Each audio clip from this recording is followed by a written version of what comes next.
I've been kept very busy. I thought I was going to have a nice quiet time with the lockdown, time to really get on with things I want to do, make videos, write more, and so on and so forth. Actually, I've been kept busy writing about how high-tech companies are helping the world, what good they're doing.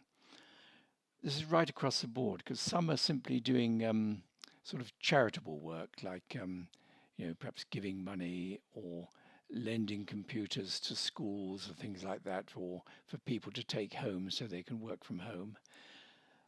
Others are actually using their technology, um, handing it out in a charitable way. For instance, one company I work for does secure networking over the internet right to the home.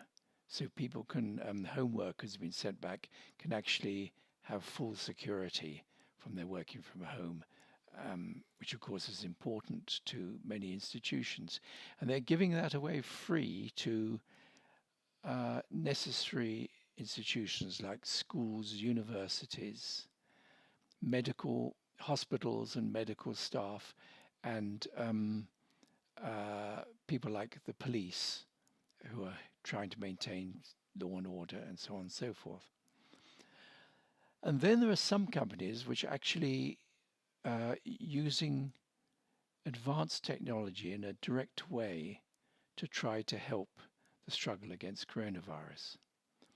For instance, uh, IBM is part of the COVID-19 High Performance Computing Consortium, which people who've amassed their computing power and their supercomputers to tackle really different problems. And one of them is researchers who are they're trying to find drug compounds that might slow down the invasion of coronavirus in the body. And normally that would mean taking each compound and testing it in laboratories and take a hell of a long time. Well, they've begun with, I think, 8,000 compounds. And by modeling them in this supercomputer, they've actually reduced that down to 77 ones which are really worth testing, really worth looking at. A huge saving. Another example is a thing called Folding at Home, which is a project where hundreds of thousands of computer gamers are sort of lending their graphical processor unit power to combine them to create a sort of massive hive computer of more than an exaflop, which I think is one with about 18 zeros after it, operations per second, which is far more than even the biggest supercomputer in the world. And that's being used to study the way that proteins fold, again, to see how they could be vulnerable to this virus and what can be done to stop that happening. And then there, of course, there are other examples which are well known and been in the news. The use of surveillance to track people's movements, to try to detect how the virus is spread and how best to sort of limit movements to stop that happening. And that means using drones, facial recognition cameras, and surveillance cameras, and things like tracking where people's cell phones go in order to detect their movements, and then using artificial intelligence to try to analyze all those movements and sort of try to track down what's actually happening, how it is spreading, and therefore find ways to stop that spread or to slow it down. Now, all these are admirable. It's a great projects, but the problem is that 6 months ago, most of these technologies were seen as pretty threatening. 6 months ago, I think a lot of parents would have thought of computer gaming as that evil thing, which is keeping their children hunched over little screens inside when they should be out having healthy exercise. There was very real concerns about surveillance and putting too much power into the hands of police and authorities at the risk of destroying personal privacy. And artificial intelligence, there were two camps really. One lot of people are very concerned about what it might do to employment. A number of people are going to be made unemployed by it. And the other is simply whether artificial intelligence might take over the world and make humans unnecessary or even destroy them. Sorry about that. I think this is the 6th time I've tried to record this video. Each time something has gone wrong. There's clearly HiTech is conspiring against this announcement, so I recommend that when you've finished watching it, burn your computer.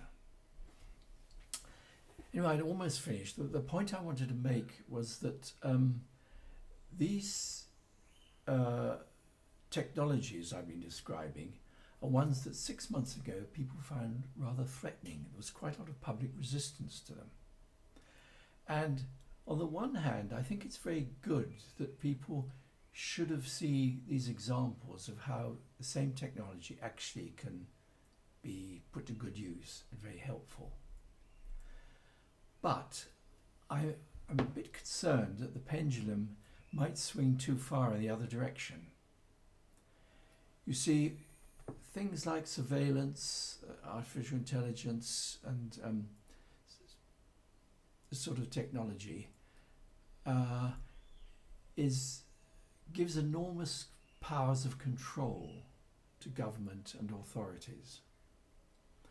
And in any emergency situation or state of emergency like we're in now, people are prepared to give up their rights in order to help humanity as a whole, or the nation as a whole, whatever it is.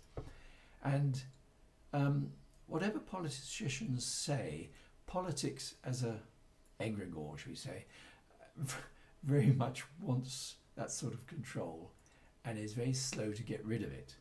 So, end of the war or whatever it is, and you have to sort of wrest back that control which is no longer needed or justified.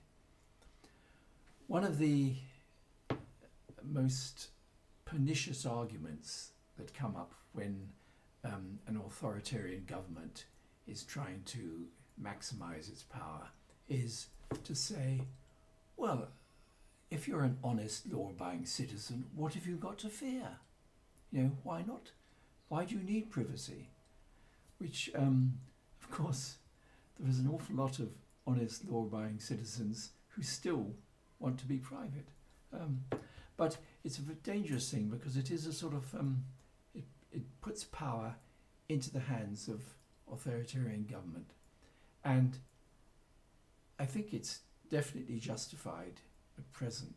But when we return to a new normality, I won't say it's normal, but whatever the new normality is, I think that the public need not to forget the debates. They need to go back to the debate about the value of this technology and its potential dangers, and above all, how it should be managed to get the best value and not suffer those dangers.